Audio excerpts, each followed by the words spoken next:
try and be perfect every night. We try and do our best every night. But life doesn't work that way. It's not just about basketball. It's just not that simple that it's just about basketball. And introducing the head coaches for the University of Montana Lady Grizz, Robin Selvig. Well, that's a long time ago. I just decided to give it a shot. Started winning some games and just kept on doing it. We were just getting started. Obviously, there wasn't a lot of interest, things like that. In fact, when I was playing here, there was a women's basketball team. I didn't even know it. So it wasn't that I didn't know that women could be athletic and compete. There just wasn't opportunities. And I had a mom that was a pretty good athlete. She didn't have an opportunity to compete much, but I know they had a City League softball team, and the story on her one winter, she, of course, wanting to practice and be good. We have 2 bedrooms in the upstairs and with a little hallway between, and the doors were open so she could practice in the winter, and she broke a window going through there. So I didn't hesitate to say, yeah, I'll take the women. I mean, I took them seriously, which I don't think they'd been taken seriously before because women's basketball. Well, that wasn't my nature. You know, I was way probably more animated and tough in those days. Dawn, you gotta be there, Dawn!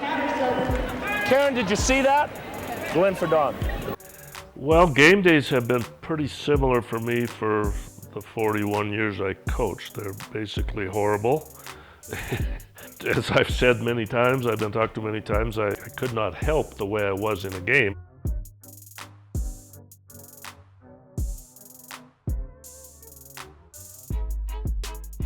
My major goal during game days was to keep calm.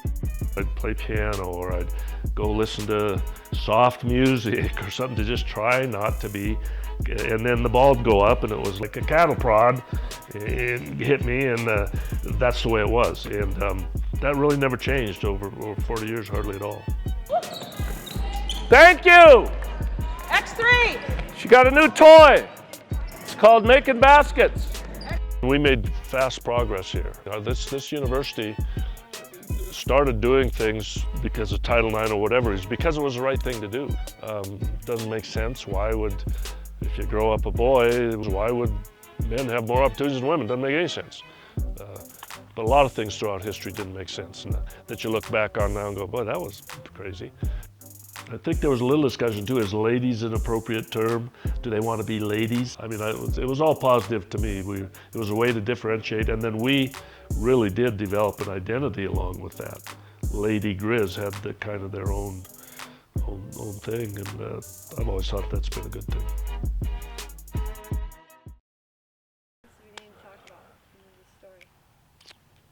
Well, the reason I'm on a bike is because it's something we did. Because this is one of the things we started, I don't know how many years ago, but one of our preseason workouts was biking, which I believe every Lady Grizz that ever did it loved it. I can't think of one gal that didn't like it. Not kidding, but I'm not going to throw names out there. Yeah, let's see, Tori Hill really loved this, and Ann Lake almost died doing this. And anyway, I always thought, and I'm into mountain biking now because it's something I can do, and so I forced all the Lady Grizz to do it too, and I think they'll appreciate it someday when they get their training wheels off and go riding by themselves.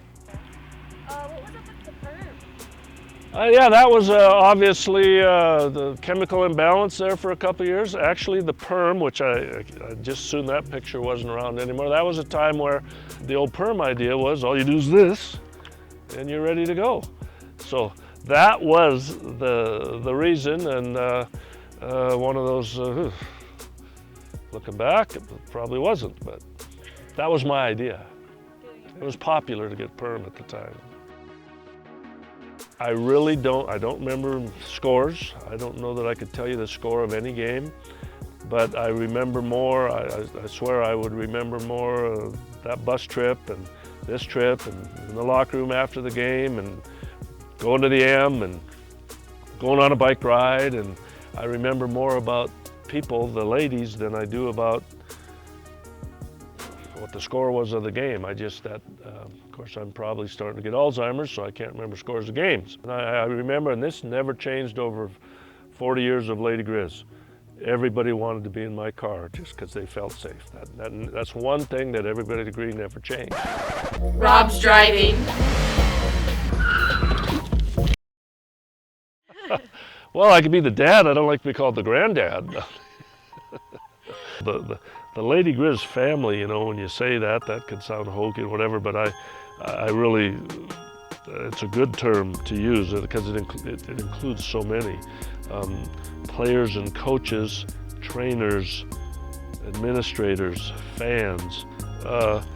You know, you go through those 4 years of college or 5 of that age in life, there's lots of things going on in everybody's life. And people are trying to figure out who they are and what they want to be and what they want to do and what they're going to do after. And it's like raising a family. You're sharing all that with people. Good things, bad things, tough things. And you want to be there to support them, and you want to be there to understand them, and you want to be there to let them know that you understand that that wasn't particularly an easy thing, or you had a tough thing in your life. Your family's there to support you. I want to be there to support you, not just if you score 20 points for me, if you are on our team. And I've been blessed with players that I believe have been great teammates, that are there for their teammates. And that's what a team really is. You know, I stayed away from being nostalgic as much as I can. The last couple of years I started to get a little nostalgic. Now I've looked back, obviously, a lot more. I've walked around that gym and looked at the banners and reminisced. You know, how fortunate I've been. Was it that good? Yeah, it was that good. I can think about every team for 38 years and it'll make me cry. Because there's great experiences with every one of them. It's okay to cry. I've accepted that because I can't help it anyway. Now it's time to look back and realize how blessed I've been. Can't imagine anyone ever had it better. I can't imagine anybody coached better people, better kids, had more fun than I had. But there's no question, I'm going to miss that. I've been saying for years they keep me young. Well, I hope I don't get old now. This get-together everybody's having is really, really neat. Because what I'm not going to forget, because it hasn't ended, is the relationship I have with 38 years of people, 38 years of players. That's not changing. We still shared what we shared, and we still have it. It's just not that simple that it's just about basketball.